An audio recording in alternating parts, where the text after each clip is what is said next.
Salut à tous, c'est Hugo. Alors on se retrouve aujourd'hui pour ma première vidéo sur Vivaria. Donc on va faire une fiche d'élevage donc de la Mechinorrhina torcata ugandensis, donc plus communément appelée Mechinorrhina ugandensis. C'est pareil. C'est donc une très grosse cétoine, hein. C'est un coléoptère de la sous-famille des Cétonidae et de la tribu des Goliathini. Donc tout ce qui est Goliath, ça regroupe quand même des petites cétoines, donc des Eudicella jusqu'au Goliathus. Donc c'est vrai que leur thorax, enfin leur pronotum, c'est ça, le thorax c'est ce qui est en dessous. Leur pronotum ressemble un peu à celui des Goliathus. Donc c'est une cétoine qui vient d'Afrique, comme son nom l'indique, qui vient de l'Uganda, mais on la trouve aussi dans les régions, enfin dans les pays plutôt, dans les pays alentours, mais c'est que sur les bordures. Sinon, elle a été découverte en Uganda, donc d'où son nom Ugandensis. Donc les adultes peuvent mesurer entre 6, 7 et 8 cm. Donc moi, ils sont aux alentours des 6,5-7 cm. La femelle est un peu plus grosse que mes mâles. Donc déjà pour le dimorphisme sexuel, c'est assez facile. On va aller du plus évident au moins évident. Donc déjà la tête. On voit que les mâles ont une corne alors que les femelles n'ont pas. La forme générale de tête du mâle, elle est plus massive et elle a aussi deux petites cornes de chaque côté. Tandis que la femelle a une tête toute plate, en forme un peu de pelle pour creuser. Ensuite, il y a les pattes avant. Donc, vous voyez la forme générale des picots des pattes avant du mâle et forme des pattes avant de la femelle qui sont complètement différents. Donc, la femelle a des plus petits picots et surtout, elle n'a pas cette grosse partie-là. Et ensuite, donc le moins évident, donc on va les regarder en dessous. Après, je remets la femelle dans le terra parce qu'elle a envie de s'enterrer.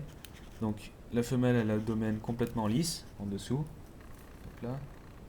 Tandis que les mâles, s'il est bien lâché, ont un gros creux. Donc c'est pas dû à un accident d'émergence, hein. Tous les mâles ont comme ça. Ils ont un très gros creux.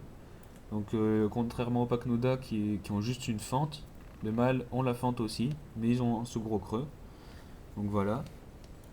Donc après, ils ont une durée de vie assez élevée, pour les imagos en tout cas. Ils ont une durée de vie de 3 mois. Le cycle de l'œuf à l'adulte est d'à peu près entre 8 et 11 mois, donc c'est assez rapide.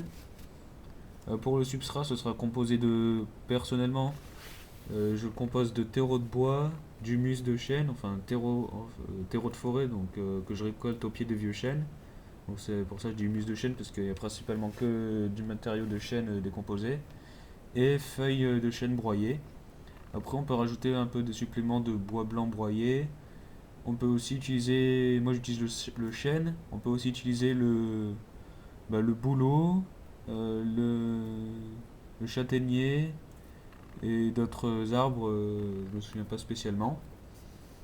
Donc les larves sont très grosses, hein. Certaines sont plus grosses que les adultes.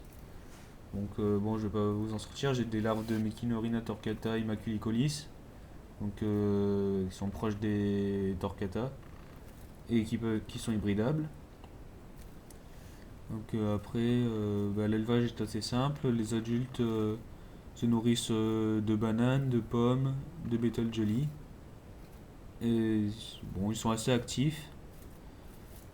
Sinon, bon, il n'y a pas grand chose à dire. Des fois, quand on les sort, ils essayent un peu de s'envoler. Bon, là, ça va, ils sont calmes. À part la femelle qui est un peu. Je ne sais pas trop ce qu'elle fait. Donc, pour les accouplements, la reproduction, c'est.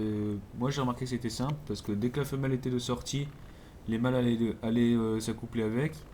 Même l'autre jour, elle était enterrée, il y avait un mâle, la femelle avait beau être enterrée, il y avait quand même un mâle qui avait trouvé le moyen de s'accoupler. Donc voilà, leur accouplement, leur reproduction c'est facile. Une femelle peut donner quand même pas mal d'œufs à elle toute seule. Et puis bon, les larves grossissent assez vite. Après, le stade le plus long c'est L3. Donc bon, je vous ai déjà montré des larves, c'est quand même très gros. Et le stade L3 est assez long. Après, il y a le stade coq, donc nymphe, enfin pré-nymphe, nymphe et tout, ça dure un mois, 1 à 2 mois, oui. Un mois avec chaleur et 2 mois sinon. Et encore une fois, après l'adulte sorti de sa nymphe, il va encore rester 2 mois dans sa coque le temps de devenir mature et après il sortira. Et aura une durée de vie de 3 mois, donc c'est assez long.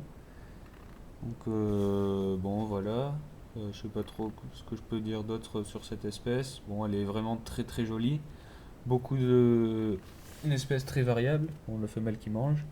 Très variable, qui peut avoir une palette de couleurs presque infinie, hein. Si vous regardez sur internet, il peut y avoir vraiment de toutes les couleurs. Bon, ça va pas de rose quand même. Mais voilà, il y en a des bleus foncés, des verts, plusieurs teintes de vert, plusieurs teintes de brun. Enfin voilà, il y a beaucoup de teintes de couleurs et encore il y a certains, bon ici ils sont verts, relativement verts, mais on voit certains qui ont le pronotum d'une certaine couleur et les élytres complètement marron. Et bon, les femelles sont plus de couleur unie. Qu'après là, on voit un peu les décorations, enfin c'est ce que certains éleveurs appellent les décorations. Ce sont les taches blanches sur les élytres, plus ou moins présentes selon les spécimens, hein. Là, c'est vrai qu'il n'y en a pas beaucoup sur les trois spécimens que j'ai.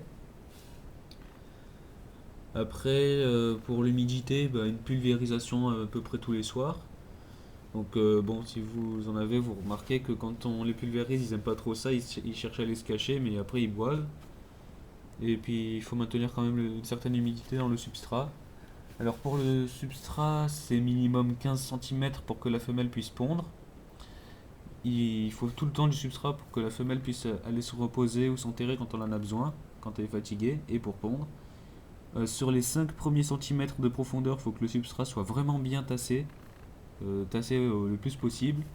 Et après le reste, bon, pas besoin de tasser tant que ça, hein, on tasse juste légèrement à la surface. Et mélanger un peu quelques feuilles mortes, broyées, et laisser des feuilles entières en surface au cas où les adultes se mettraient sur le dos, ça les aiderait à se relever. Après, bah, nourriture, bah, j'ai déjà dit. Pour le caractère, il stresse assez facilement, hein. Il y a la femelle qui donne quand même des pulsions de temps en temps, alors qu'elle mange, bon, parce que je parle. C'est vraiment, ça stresse. Aussi, quand ça tient quelque chose, ça le lâche difficilement. Vous pouvez voir quand même le mâle. Voilà, il veut pas lâcher, hein. Il tient, il tient. Donc c'est assez déconseillé de les prendre sur la main parce qu'ils vont pas. Plus vous tirez, comme la peau c'est un peu mou, plus vous tirez, plus ils vont enfoncer les griffes profonds, ça va aller jusqu'au sang, j'ai déjà testé. Et on est donc obligé d'attendre qu'ils descendent d'eux-mêmes. Donc voilà, ça a vraiment beaucoup de force.